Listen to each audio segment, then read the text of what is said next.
дуруд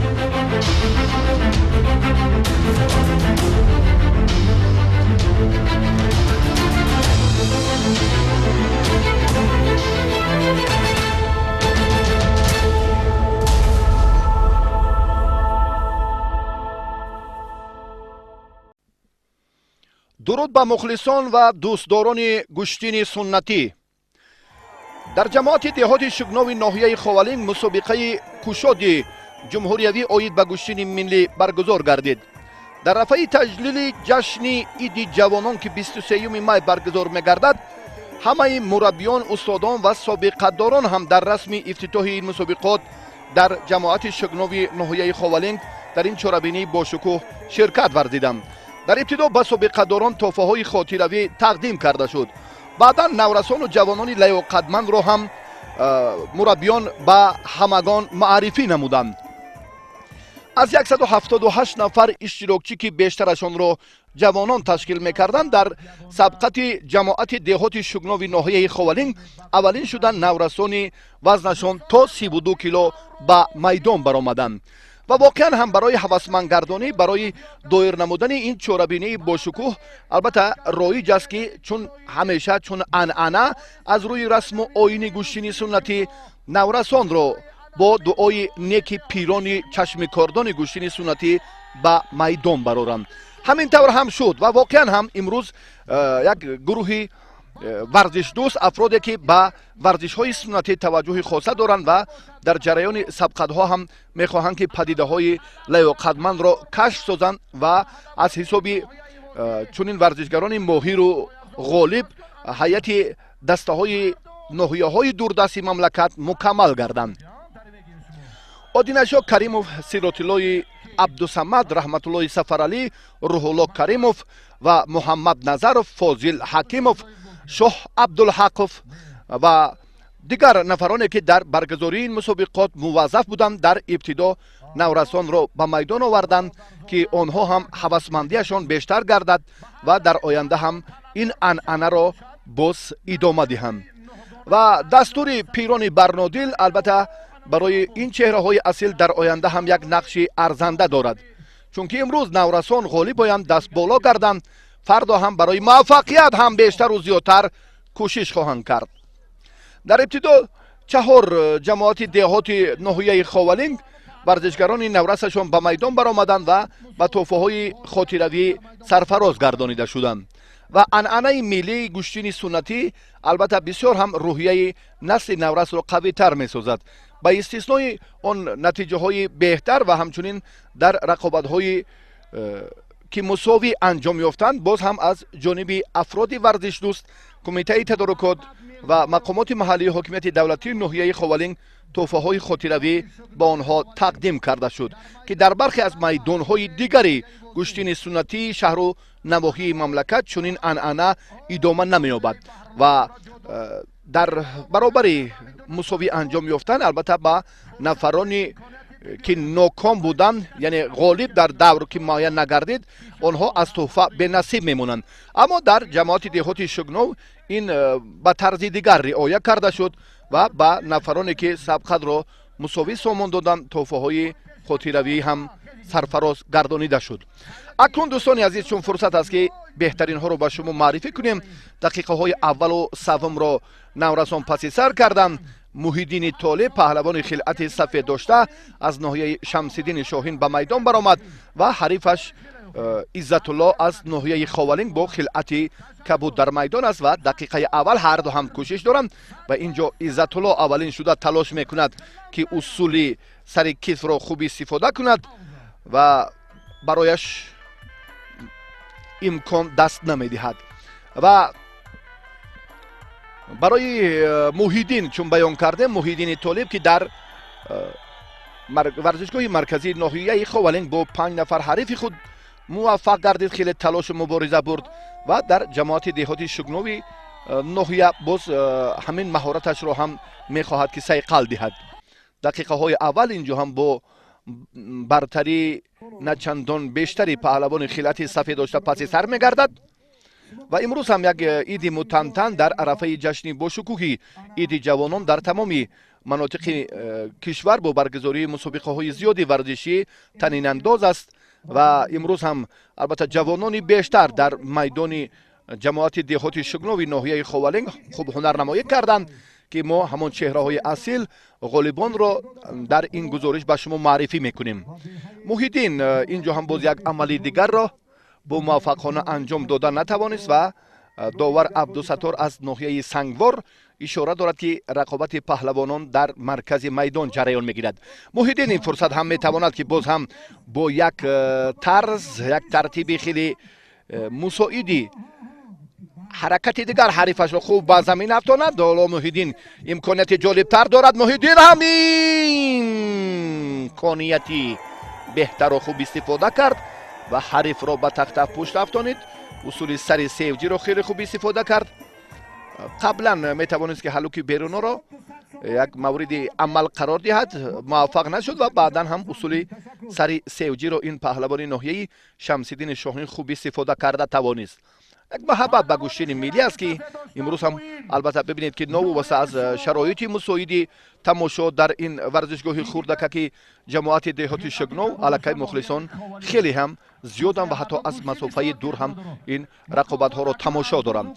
ایدی بگ پهلوان خلعت کبود داشته از ناحیه خاولین و معین از ناحیه شمس‌الدین شاهین پهلوان خلعت سفید داشته به میدان آمدند. و غمخوری بیشتر به رشد ورزش های سنتی از جانب حکومت جمهوری تاجیکستان ظاهر می‌گردد و نوباست از جشن های ملی و دولتی و در چاره‌بینی های دیگری ناحیه ها هم البته برگزاری مسابقه های گشتین ملی در نظر است که مردم کوهستان به این ورزش سنتی محض توجه خاصه دارند و در دل خواه سبقت های پهلوانان نورس حتی 2-3-4 هزار نفر تماشابین جمع آیند که این خاصه به ورزش سنتی علی خصوص گشتین ملی مراکز بیشتر ظاهر نمودن خود مردم تاجیکستان است و علاوه در دهات دوردست ولایت ختلون این انعنه و در منطقه رشت هم خیلی در یک سطح بلند به مشاهده میرسد و در ولایت ختلون هم در ناحیه یاوند و در ناحیه پنج و در باختر و وخش و دیگر ناحیه های ولایت ختلون هم این انعنه خیلی خوب رشد یافته ایستاده است. حرکت موین اینجا هم نتیجه بخش نیست و بازی هم اگر این مراتب مبین موین پهلوان 17 ساله به سین مبارک 18 قدم نهاد در بهاری سال 2018 این پهلوانی خلعت سفید داشته در مکتب تحصیلات میانه عمومی ناحیه تحصیل می نماید. یعنی مسئولیت، جالبیت، کسبیت این ترتیب باید باشه. و رقابت هم خیلی پرشدت تر صورت گرفت اما نتیجه بخش نبود. اینجا هم داور مجبور شد که دست هر دو را بردارد و باز دو پهلوان دیگر به میدان آمدند. اینها از ناحیه خاولنگ، یکی از جماعت دهات شگناو و ورزشگری که با شورتی کبود است از خود مرکز ناحیه. مبارزه را اینجا هم جالبتر میکنند. آن چهره‌هایی که وزنشان نه چندان گران است سرعت رقابتشان هم خیلی طبع دل مخلصان جریان میگیرد. و در جماعت دهات شگناو واقعا هم امروز مشاهده می شود که پیران برنادل، سابقه داران، استادان و هم نورسان و جوانان بیشتر هم در این روزی با شکوه تجلیل عید جوانان ناحیه خاولنگ تشریف داشتند و در این مسابقه با شکوه گشتین ملی که البته با حضور مخلصان سرشمار باز جریان رقابت پهلوانان رنگ دیگر میگیرد و این هم باری دیگر برای زمینه استواری دسته های یکچین ناحیه های دوردستی مملکت اساس میگذارد و امروز هم بیشتر توجه باز با همان عملی کردن تدبیرهای سری وقتی تشکل طرز حیاتی سالم میان نسل نورس و جوان و تربیت آنها می باشد. اکنون توجه میکنیم باری دیگر بر رقابت محیدین طالبزاده از ناحیه شمس‌الدین شاهین و محمد از ناحیه همدانی. فضای خیلی زیبایی ҷамоати деҳоти шугнов табъи дили мухлисон аст. табиат ки имрӯз ҷомаи сабз ба бар дорад, як зебогии тоҷикистони маҳбуби моро бори дигар нишон медиҳад. дар аксари манотиқи кӯҳистони мамлакат чунин фазои зебо албатта ҳоло ба назар мерасад. дар фасли албатта эҳёи табиат, фасли баҳори оламафрӯз. муҳиддин ва муҳаммад. муҳаммад камарбанди сафед дорад, муҳиддин камарбанди сиёҳ. ҳар ду ҳам ҷавонанд. ба синни 21 қадам ниҳод муҳиддин ва ҳарифаш ҳам хеле варзишгари ҷавон ки оло як кӯшишеро ҳам инҷо паҳлавони ноҳияи Шамсиддини Шоҳин сомон дод. албатта дар гӯштинҳои дигар метавонем фурсатро ҳам партофти ҳамон натиҷабахши муҳиддин номид ва Абдусаттор мураббии соҳибтаҷрибаи ноҳияи Сангвор албатта ин фурсатро шояд сарфи назар карда бошад аз нигоҳ ва аз диди мухлисон ва аз албатта ин ҳолате ки ба мушоҳида мерасад. ва сардовар инҷо ҳам боз Шоҳ Абдулҳақов дастур медиҳад, ба Абдусаттор ишора мекунад ки албатта заҳмати паҳлавононро сарфи назар накунад ва он чи ки дар қоидаи Федератсияи гӯштини миллӣ албатта алон роиҷ аст, ҳамин амалҳоро бояд сари вақт ба ҳогузорӣ кард. чун ба канори рост ба самти чап ҳаракатҳо бештар мегарданд. муҳиддин ҳам хеле чобуку ҷасур аст. паҳлавони 21 солаи ноҳияи Шамсиддини Шоҳин, чун баён кардем ки дар тантанаи наврӯзи имсола ин паҳлавон яке аз он нафароне маҳсуб меёбад ки дар вазни то 68 кило беҳтарин дастовардҳоро соҳиб шудааст. инҷо ҳам муҳаммад талош меварзад, як дафъае ки ба иштибоҳ роҳ дод, дигар кӯшиш мекунад паҳлавони ҳамадоне ки ба хатоге роҳ надиҳад. ана ҳамин лаҳзае ки бори дигар ҳам акнун як ҳаракат дар замин инҷо ғайриқоида аст.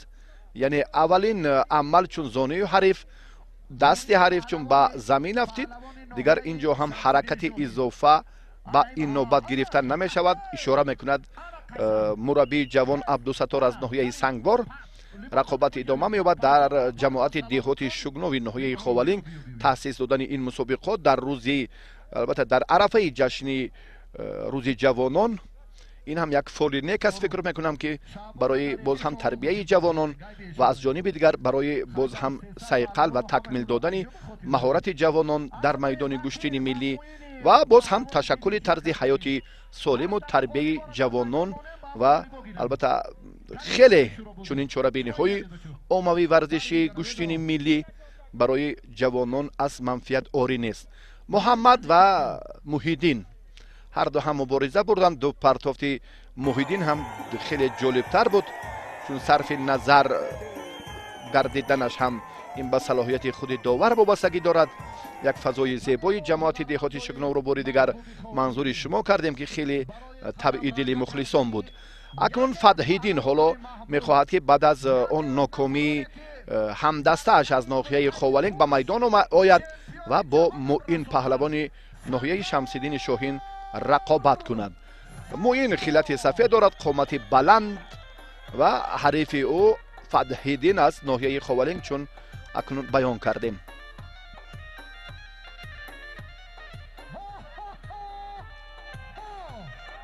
имконияти паҳлавони ноҳияи Шамсиддини Шоҳин фикр мекунам ки инҷо бештар аст, чунки ҳарифҳоро ҳам беҳтар омӯхт ва дар ин ҷараён боз талош меварзад ки дар даври дуввум ҳам муваффақ бошад. талошу муборизааш хеле ҷолиб аст. ба синни 17 чун қадам ниҳод, ба кам таҷрибагии худ нигоҳ накарда аллакай дар ин давр ҳам бештар муборизаро ҷонок мекунад.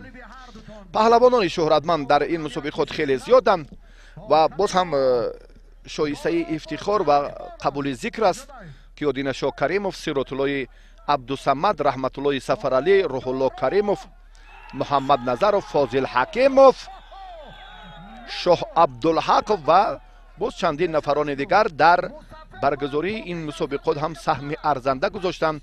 ҷавононро ба ҳам оварданд ва чеҳраҳои асилро маҳз дар ин тантанаи иди бошукӯҳи гӯштини ҷамоати деҳоти шугнов ки ин ҳам ба як иди ҳақиқии гӯштини суннатӣ табдил ёфт. иштибоҳе ки аз ҷониби Фатҳуддин ба назар расид боиси дастболо гардидани муин аз ноҳияи Шамсиддини Шоҳин шуд. бе таваҷҷӯҳ мекунем бори дигар ба ҳамин ҳолати ба амал омада. Фатҳиддин талош кард, аммо амалашро натавонист ки бо муваффақона анҷом диҳад ва муин зуд акси амал кард ва ин ҳолатро бо муваффақона сомон дод. муҳаммад баъди оне ки бо Муҳиддин рақобатро мусовӣ анҷом дод, ба майдон баромад. Абдусаттор устоди варзиши дараҷаи ҷумҳуриявӣ, албатта дар гӯшини миллӣ, гӯшини самбо, ҷудо, барандаи чанддафъаинаи медалҳои нуқра ва биринҷӣ маҳсуб меёбад ва хеле истеъдоди фавқулода низ дорад. ва таби диди мухлисон аст воқеан як фазои ҷолибу идонаи гӯштини ҷамоати деҳоти шугнови ноҳияи Ховалинг. акнун таваҷҷӯҳ мекунем дӯстони азиз бар рақобати навбатии Муҳаммад ва Саттор. Саттор камарбанди сиёҳ дорад.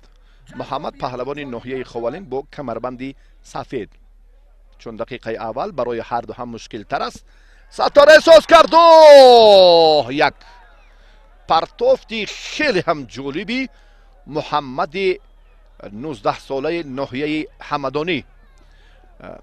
як паҳлӯ албатта дар гӯштини миллӣ ин натиҷаи беҳтар нест. дар чунин тантанаҳои гӯштини миллӣ алахусус дар арафаи ҷашнҳои милливу давлатӣ танҳо ба тахтапӯш бояд ҳариф афтонида шавад. он гаҳ албатта варзишгар соҳиби ҳам имтиёз ва соҳиби тӯҳфаи арзанда мешавад. инро ҳам доварони ҷавон хуб медонанд. Абдусаттор ва Муҳаммад ҳоло ҳам мубориза мебаранд. Абдусаттор як кӯшишеро ки чин сомон дод дар ин фурсат табъи дил набуд ки Муҳаммад амали анҷом додаш хеле ҳам барои пирӯзияш наздиктар буд. аммо Абдусаттор бо Сомон Латипов ки дар шаҳри Кӯлоб рақобат кард, ин зӯрозмоӣ хеле ҳам дар хотири паҳлавонон ва мухлисон нақш баста буд. ана ҳамон Абдусатторе ки имрӯз ҳам мехоҳад дар майдони ноҳияи худ беҳтарин ҳунари худро нишон диҳад ва акнун аз истеъдоди Муҳаммад воқиф шуд. дастпарвари мактаби варзишии ноҳияи Ҳамадонӣ имрӯз ҳам мушоҳида мекунем ки таҳти роҳбарии Бахтиёр, яке аз мураббиёни ҷавони ноҳияи Ҳамадонӣ тамрин мегирад ва дар ин мусобиқаи ҷамоати деҳоти Шугнов хеле ҳам хуб маҳораташро нишон дод. воқеан мо мушоҳида мекунем ки албатта он варзишгарони соҳиб таҷриба интизор мешаванд ки марҳилаи аввал ба анҷом расад ва бо ҳамин тартиб албатта роиҷ аст ва ин анъанаи гӯштини суннатии мост ки дар ибтидо мӯйсафедон бо ҳамон дуои неки худ мусобиқаро ифтитоҳ мебахшанд, баъдан наврасон ба майдон меоянд. ин ҳам як рисолат ҳикмати худро дорад. наврасонро ба хотири оне ки дар оянда ин анъанаи бобогиро идома диҳанд ва дар қалбашон варзишҳои суннатӣ алалхусус гӯштини миллиро боз ҳам қавитар созанд. рақобати Муҳаммад ва Абдусаттор аз танзим манзури шумо карда шуд ва инҷо ҳам кашмокашӣ ва кашола ёфтани вақти рақобати ҳарду паҳлавон хеле тӯлонӣ буд ки мо аз танзим инро манзури шумо кардем. акнун Аминҷони Ҳусайн, паҳлавони умедбахши 17-солаи ноҳияи Ховалинг, аввалин ғалабаашро дар ҳамин фурсат дар дақиқаи аввал ба даст овард. Аминҷони Ҳусайн умедворем ки ин чеҳра албатта ҳунарашро сайқал медиҳад ва дар оянда ҳам бо ҳамон масъулияти ҷиддӣ бародараш Баҳрулло боз метавонад ки дар самти ба даст овардани натиҷаҳои арзанда боз ҳам камари ҳиммат бандад. дигар паҳлавонони деҳоти шугнови ноҳияи Ховалингро фурсат аст ки ба шумо муаррифӣ кунем. ҳоло баъди ба майдон омадани боз ду тан варзишгари умедбахш, инҳо албатта меҳтоҷ аз ҷамоати деҳоти шугнови ноҳияи Ховалинг ва муин аз ноҳияи Шамсиддини Шоҳин мебошанд. муин маротибаи сеюм аст ки ҳоло ба майдон меояд ва дар ин тантанаи хеле бошукӯҳи иди гӯштини миллии ноҳияи Ховалинг ин паҳлавони умедбахш ҳам ҳунарашро ҷолиб нишон дод. меҳтоҷу муин ҳарду ҳам ҷавонанд меҳтоҷ 2 сол бузургтар аст нисбат ба паҳлавони ноҳияи Шамсиддини Шоҳин ва дар ин рақобат акнун зӯрозмоиро инҷо ҳам бештар ба хотири роҳхат ба марҳилаи баъдӣ пуршиддаттар карда истоданд. албатта ин чеҳраҳо, ин мураббиёне ки ҳоло дар ҷараёни рақобати имрӯза ҳам ҳакамӣ мекунанд ва ҳам рақобатҳоро ҷиддӣ назорат мекунанд, умидминон аст ки албатта хулосаи амиқ мебароранд ки чӣ гуна корро дар самти тарбияи дурусти чеҳраҳои асил дар оянда ҳам бар роҳ монанд. ва албатта дар намудҳои варзиши дигар ҳам ин роиҷ аст. маъмул аст ки бояд худи мураббиёни дастаҳои мунтахаби ҳам наврасон ва ҳам ҷавонон ва ҳам бузургсолони мамлакат дар дилхо риштаи варзиш, чӣ дар футбол, чӣ дар гӯштини миллӣ ва дар намудҳои дигари варзишҳои як ҳарбаи шарқӣ албатта ба шаҳру ноҳияҳои кишвар сафар кунанд ва аз матонат ҳунари худи варзишгарони ноҳияҳои дурдаст ҳам воқиф бошанд ва ки дар интихоби беҳтаринҳо танқисӣ накашанд ва дар маҷмӯъ барои мукаммал кардани ҳайати даста ин вазифаи аввалин дараҷаи худи ситоди мураббиёни мунтахабҳои кишвар аст. муин хеле фаъолтар аст мушоҳида мешавад, қуввааш ҳам то андозае бартарӣ дорад. меҳтоҷ ки на чандон қомати баланд дорад, аммо дар муқобили муин ҳоло ҳам амалеро натавониста истодааст ки сомон диҳад ки табъи дили албатта қиблагоҳаш шоҳ Абдулҳақов бошад. боз ҳам як кӯшиши дигар, аммо муин бо қомати баланд, бо омодагии ҳамаҷонибаи ҷисмонӣ дар ин дидор бартарӣ дорад. зӯрозмоиҳо идома меёбанд. паҳлавононе ки дар даври аввалу дуввум мушарраф шуданд, боз аз ҷониби кумитаи тадорукот, аз ҷониби он чеҳраҳои хеле намоён ва ҳамчунин арзандае ки бар рушди гӯштини миллии ноҳияи Ховалинг асос гузоштанд, аз қабили Одинашо Каримов, Сиротиллои Абдусамад, Раҳматуллои Сафаралӣ, Рӯҳулло Каримов, Муҳаммад Назаров, Фозил Ҳакимов, Шоҳ Абдулҳақов ва чандин нафарони дигар ки имрӯз мо албатта ин иқдоми наҷиби ҷавонони барроманди варзишдӯсти деҳоти Шугновро шоистаи таҳсин мегӯем, чунки бо ҳамин васила метавон дар рушди бемайлони варзишҳои суннатӣ асос гузошт. муин инҷо эътироз мекунад, албатта намехоҳад ки рақобат мусовӣ бошад, чунки як зӯрозмоии худро ҳам мусовӣ анҷом дод ва дар ин майдон акнун дафъаи сеюм ки ворид гардид, мехоҳад ки ғалаба ба даст оварад. ва ҳамагон медонем ки албатта вақт маҳдуд нест дар гӯштини миллӣ, аммо инҷо боз як нуқтаи дигар аст ки мухлисон ҳам ҳақ доранд ки фикри худро, назари худро роҷеъ ба рақобати ҳар як паҳлавон баён созанд, яъне эътироз мекунанд чун вақт тӯлонӣ сипарӣ гардаду натиҷабахш набошад. инҷо ҳам мухлисон эътироз мекунанд ки албатта ин ду паҳлавон аз ҳамдигар ҷудо карда шавад ва бо нафарони дигар ба майдон оянд. ин анъана аст. ин албатта дар гӯштини миллӣ мо ҳам хеле нақш ва мавқеи шоиста дорад. Саттор ва Султон. Саттор аз ноҳияи Ховалинг паҳлавони хилъати сафедошта, Султон аз ноҳияи Муминобод паҳлавони хилъати кабуддошта. аз ноҳияи Шамсиддини Шоҳин, Муминобод, Ҳамадонӣ, Фархор, аз шаҳри Кӯлоб, ноҳияи Балҷувон, Темурмалик, Ховалинг паҳлавонони зиёд дар мусобиқаи деҳоти Шугнови ноҳияи Ховалинг ширкат доштанд ва дар таҷлили иди бошукӯҳи ҷавонон албатта силсила чорабиниҳои бештар дар тамоми манотиқи мамлакат баргузор карда мешавад ва тибқи нақшаи тақвимии кумитаи кор бо ҷавонон ва варзиши назди ҳукумати ҷумҳурии Тоҷикистон дар ин рӯзи ҷашни ҷавонон 23 май дар тамоми қаламрави ҷумҳурӣ силсила чорабиниҳои оммавӣ варзишиву фарҳангӣ доир карда мешаванд ки ин мусобиқот яке аз ҳамон чорабиниҳое маҳсуб меёбад ки қабл аз оғози рӯзи ҷавонон дар ҷамоати деҳоти Шугнови ноҳияи Ховалинг баргузор карда шуд. таваҷҷӯҳ мекунем ба ҳунарнамои Султон. Саттор инҷо имкони бештар дошт, аммо муваффақ нагардид ва зуд аз ин вартаи мушкилӣ чун ҳарифаш هم میخواهد که برطرف به زود رها یابد. همین تر زمینی های همین تر خاکسار و با محبت است که وقت همه را نشان میدهد. ستار باز میخواهد مبارزه را از این هم جالبتر سازد، چون که در میدان خیلی معرفیش کردند، وصفش نمودند که خیلی پهلوانی وزن سبک صاحب تجربه و استعداد خوب دارد، اما در رقابتش با سلطان برعکس مشاهده می شود. توجه میکنیم بار دیگر به همان یک عمل جالبی ستار، اما اینجا باز هم سلطان خیلی خوب ایستادگی کرد. نوابسته از تجربه کمش سلطان در مقابل با ستار هم توانست که رقابت را مساوی انجام دهد. اینجا همان فرصت تنظیم چون بیان کردیم که حالتهای فقط مبارزه را منظور شما کردیم و باز دو چهره دیگر را حالا میتوانیم برای شما معرفی سازیم.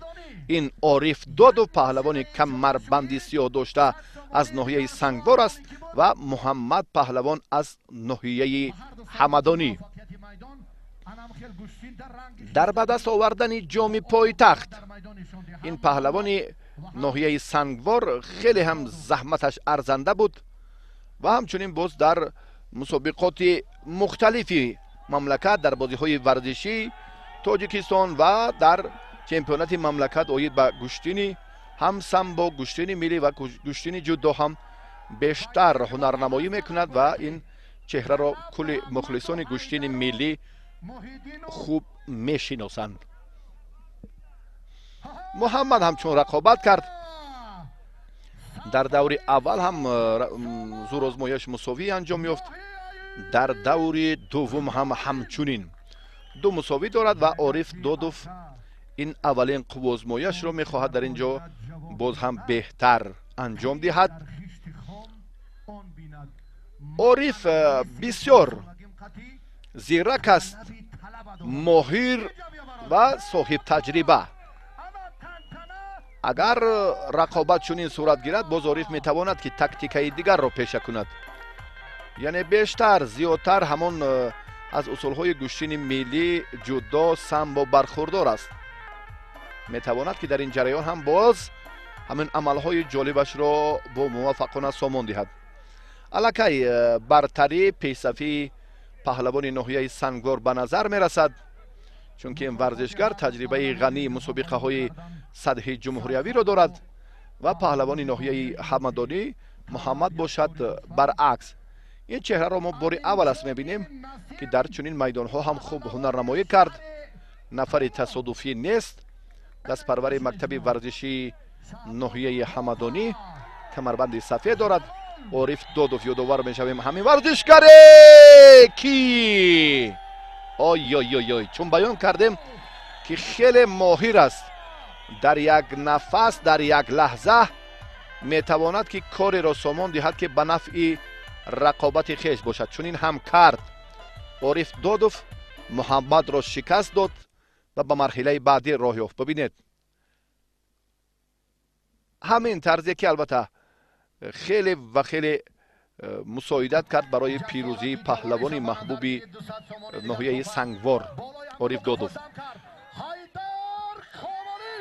حیدر پهلوان خیلی شهرت یاری ناحیه خاولین جوان است، تبرف و حریف این پهلوان ابراهیم از ناحیه بلجوان می باشد. حیدر خیلت کبو دارد. در گشتین ناحیه خاولین در ورزشگاه مرکزی که 2 هفته قبل برگزار شد با 5 نفر حریف خود دست بالا گردید و مقام دوم افتخاری را بعد از عادل سفروف به دست آورد. حیدر امیدواریم که این چهره هم در آینده مهارت خود را صیقل می دهد و بهر موفقیت و پیروزی و همچنین شامل گردیدن به حیات منتخب جوانان کشور کمری همت می بندد. الکی نشانه های پیروزیش، نشانه های ملکه و مهارت والایش در دو میدان ناحیه خاولین بر اعلی مشاهده گردید و امیدواریم که همین چاره‌بینی و دیگر مسابقه های مختلفی ناحیه های دوردست محض برای کشف چنین چهره ها خیلی هم زمینه استوار خواهد گذاشت.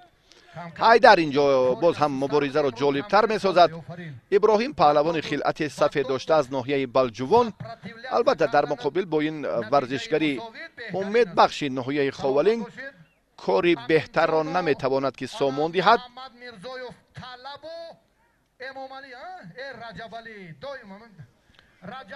таваҷҷӯҳ мекунем бори дигар ба ҳамин зӯрозмоие ки дар маркази диққати мост. ҳоло ҳам бештар ҳайдар имкон дорад ки иброҳимро дар ин ҳолати мусоид пайдо созад.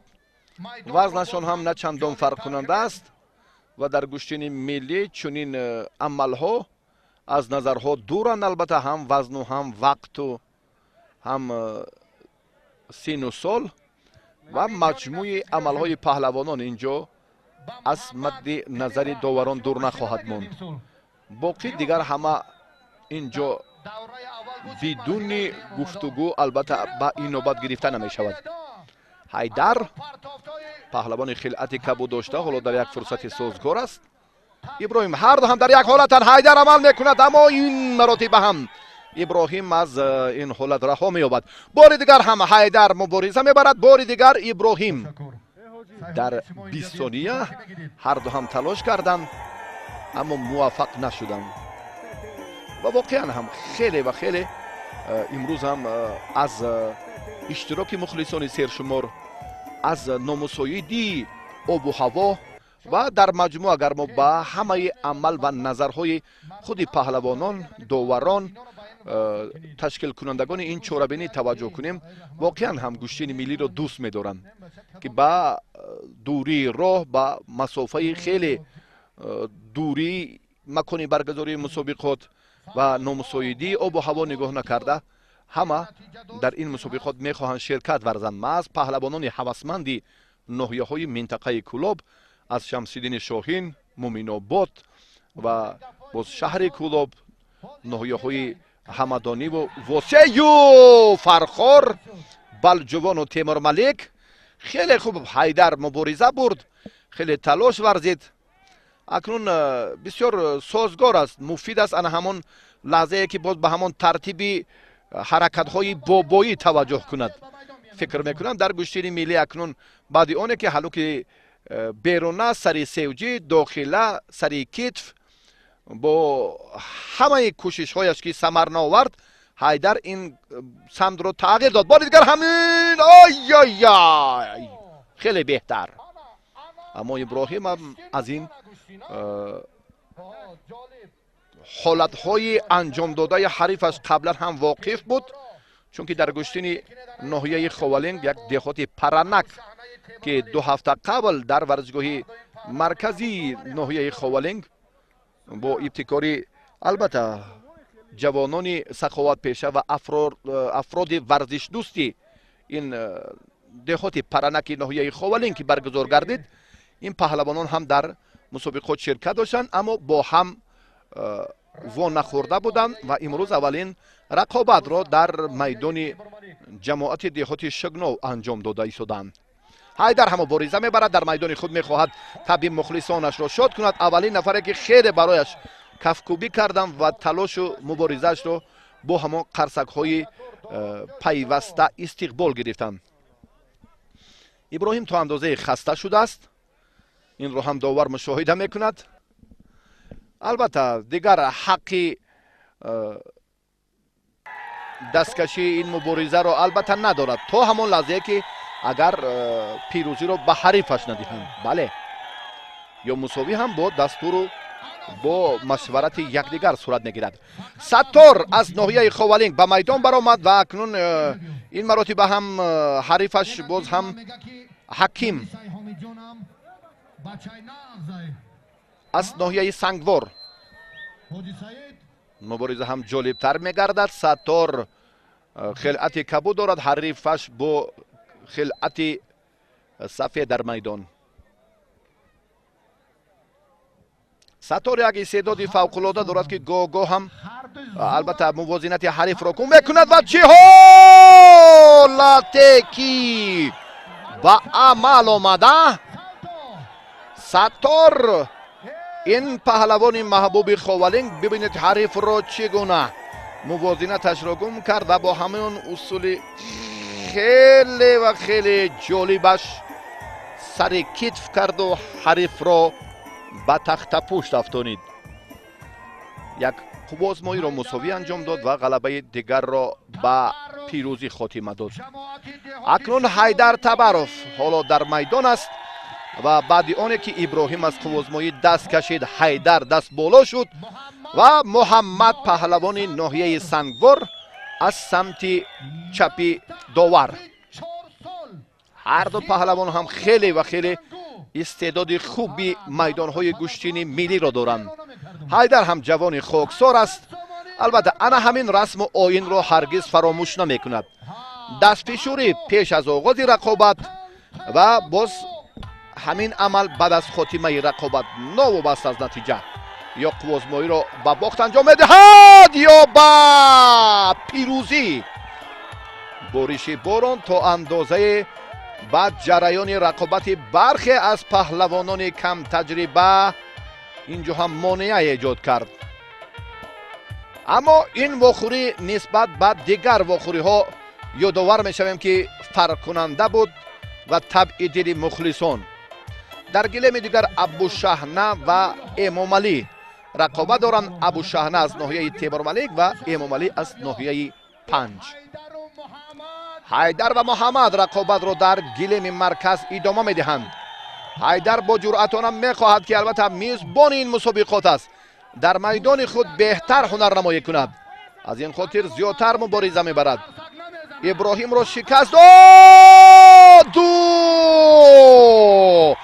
ва боз ҳам муҳаммадро дар дақиқаи дуюм мағлуб карда. ҷолибтарин ҳолат, беҳтарин фурсати созгорро ҳам ҳайдар табаров истифода кард.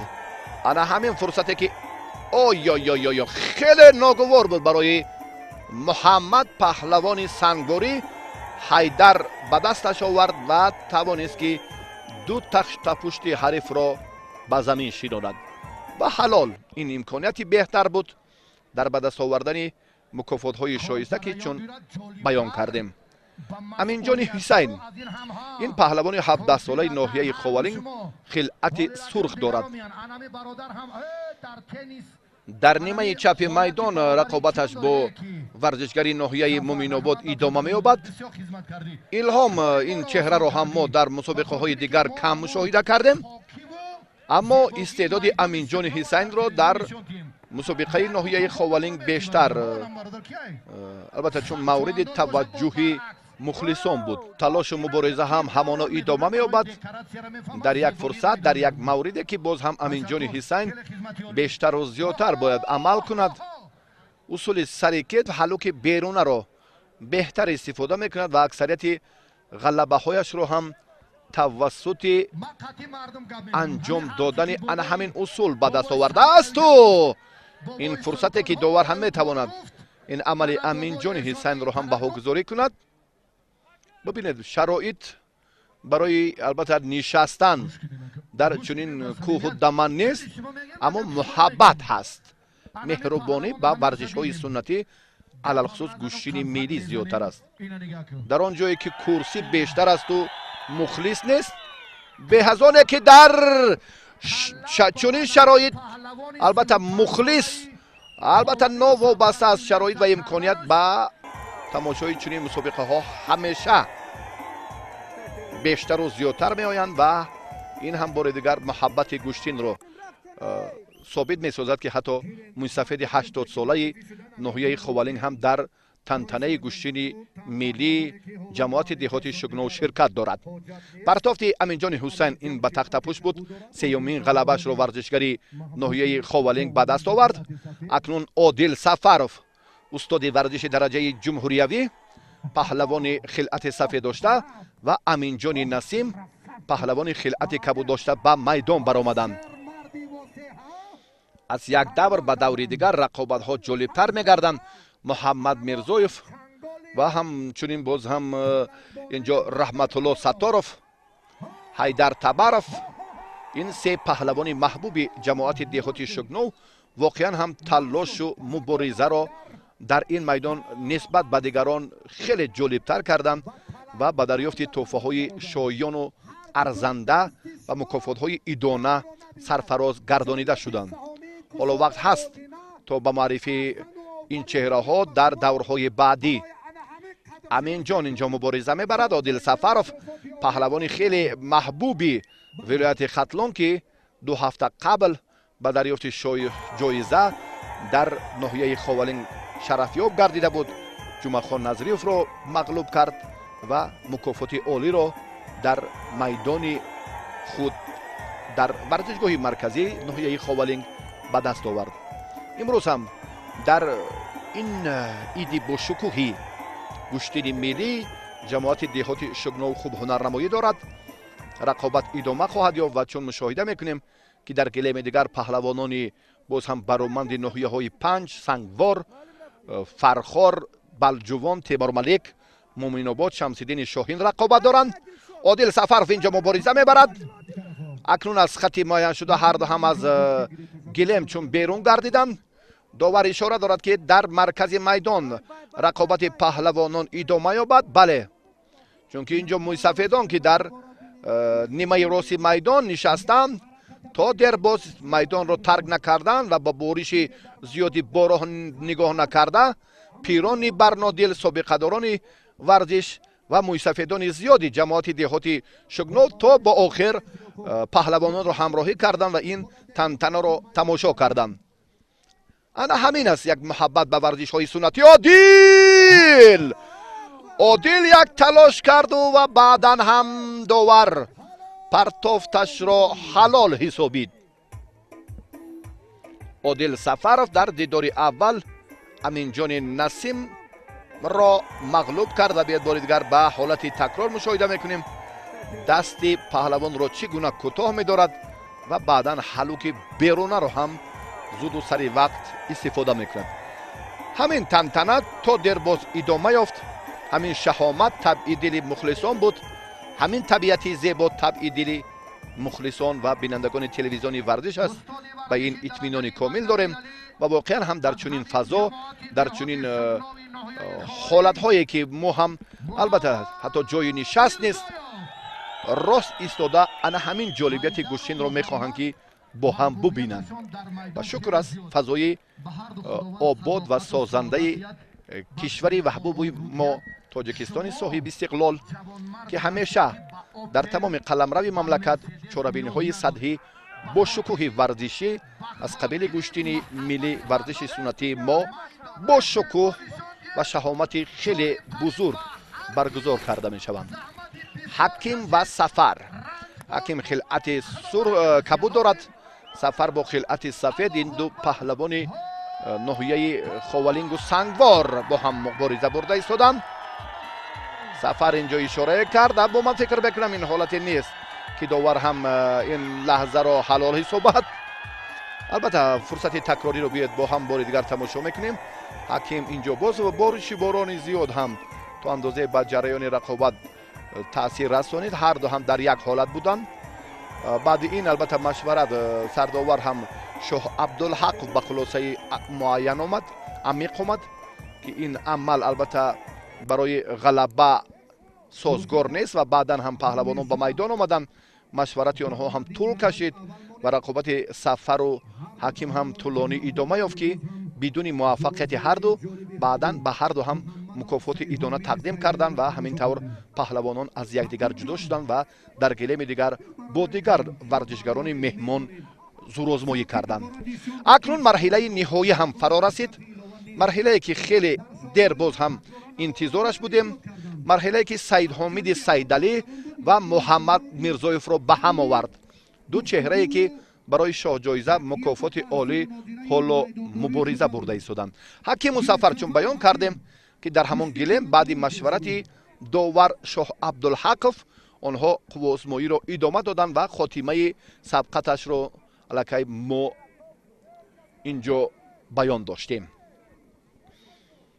محمد میرزایف کمربندی سیاه دارد. پهلوان جماعت دهاتی شگنوی ناحیه خاولینگ ва варзишгари ноҳияи ҳамадонӣ Сайҳомиди Сайдалӣ бо либосҳои варзишӣ сафед, камарбандаш ҳам сафед аст. бориши борон каме чун баён кардем ки барои нишон додани малака ва ҳунари баланди варзишгарони касбӣ то андозае монеа эҷод кард, аммо ин хотимаи рақобат аст. Дигар ҷои интизорӣ ва баргашт ҳам набуд. ҳавои боронӣ ба рафти сабқати паҳлавонон ҳам ҷолибият овард ва ҳам барои бархе аз варзишгарони камтаҷриба нокомӣ. чунин ҳам дар ҳар як майдон ҳаст. муҳим он аст ки имрӯз мо ба ҳамаи шароит ва имкониятҳои бештару зиёдтар метавонем чунин чорабиниҳоро дар сатҳи ҷумҳуриявӣ баргузор кунем. тантанаҳои бошукӯҳи иди гӯштини миллиро дар арафҳои иди ҷавонон, албатта ин мусобиқот бо ибтикори афроди варзишдӯст, ҷавонони бароманди ин ҷамоати деҳот, Одинашоҳ Каримов, Сиротуллои Абдусамад, Раҳматуллои Сафаралӣ, Рӯҳулло Каримов, Муҳаммад Назаров, Фозил Ҳакимов, Шоҳ Абдулҳақов баргузор гардид ки аллакай дар бораи нишасти мухлисон, дар бораи фазои ҷолибу идона дигар ҷои гуфтугӯ, ҷои дигар зам кардани сухан ҳам нест. воқеан гӯштини суннатӣ муҳаббати хоса дар қалби мардуми кӯҳистон дорад ва инро ҳам дар ҷамоати деҳоти шугнови ноҳияи Ховалин бори дигар мо баъди бориши зиёди борон мушоҳида кардем ки мӯйсафедон ҳам майдонро тарк накарданд ва чанд таваққуфе ки буд дар ҷараёни рақобат истодагарӣ карданд, интизор шуданд ки бориши зиёди борон паси сар гардад ва баъдан ҳам боз майдон дубора ташкил карда шуд. паҳлавонон баргаштанд ва рақобатро то ба охир идома доданд. ҳамин аст муҳаббати варзишҳои суннатӣ ва ин ҳам бидуни муболиға. бубинед ки ҳатто дар болои санг нишаста ҳамин рақобатро тамошо мекунад мӯйсафеди 75-80 сола ва ҷавонону боз нафарону афроди дигаре ки давоми 3-4-5 соат ҳам рост истода то ба хотимаи сабқат паҳлавононро ҳамроҳӣ мекунанд. воқеан шоистаи ифтихору таҳсин ба мухлисони гӯштини миллӣ аст ва дар дилхоҳ ноҳия ҳатто деҳоту маҳалла ҳам мусобиқот баргузор гардад. албатта аз мухлис макони баргузорӣ пуропур мешавад. Муҳаммад Мирзоев рақобат мекунад. боз ҳам Муҳаммад инҷо усули сари китфро хост ки беҳтар истифода кунад, аммо шарафёб нашуд. дар ин гилем Абдусаттор аз ноҳияи Сангвор ҳакамӣ дорад. дар гилеми асосӣ барои Шоҳ ҷоиза чун баён кардем. дар гилеми дигар боз дутан паҳлавони ноҳияи Балҷувону Темур Малик рақобат доранд. Сафару Ҳаким баъди баҳсу гуфтугӯҳои тӯлонӣ сардовар ва довари гилеми сеюм ба майдон омаданд ва ин баҳсро боз то дер боз идома доданд. яъне рақобаташон тӯлонӣ сурат гирифт ва бидуни натиҷаи дилхоҳи ҳарду ҳам Сафар ва ҳам Ҳаким. Муҳаммад Сайҳомиди Сайдалӣ. муҳаммад боз кӯшиш мекунад, фаъолтар аст, бартарӣ дорад. аён аст аллакай аз амалҳояш, аз ҳаракатҳои зиёдаш ки муҳаммад устоди варзиши дараҷаи байналмилалӣ, аввалин барандаи медали тиллои мусобиқоти бошукӯҳи Авру Осиё дар миёни Наврасон 5 сол қабл ва ин паҳлавони умедбахши ҷамоати деҳоти шугно мубориза мебарад, талош дорад ва боз бори дигар ҳам дар ҳамин Радиф